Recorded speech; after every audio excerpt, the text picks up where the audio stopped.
ମାୟାବୀ ରାହୁ ପରବର୍ତ୍ତୀ ମୁହୂର୍ତ୍ତରେ ଯେତେବେଳେ ବିବାହ ବନ୍ଧନରେ ଲୋକଟି ଆବଦ୍ଧ ହୋଇ ସାଂସାରିକ ରଥକୁ ଚଲାଇବାକୁ ଚେଷ୍ଟା କରେ, ସେ ବ୍ୟବସାୟିକ କ୍ଷେତ୍ରରେ ଥାଉ କିମ୍ବା ଚାକିରି କ୍ଷେତ୍ରରେ ଥାଉ, ଯଦି ଅଶୁଭ ରାହୁ ଜାତକରେ ବସିଥାଏ ତାହେଲେ ଦେଇଥାଏ ଅନେକ କିଛି ବିଡ଼ମ୍ବନା।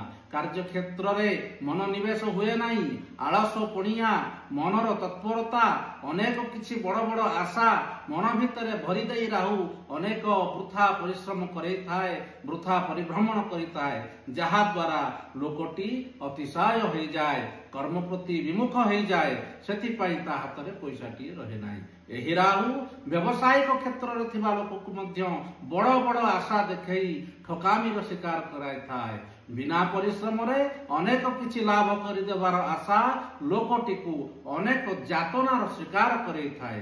ତେଣୁ ଏଥିପ୍ରତି ସାବଧାନ ହେବା ନିହାତି ଆବଶ୍ୟକ, ଏହାର ପ୍ରତିକାର କରାଇବା ନିହାତି ଆବଶ୍ୟକ।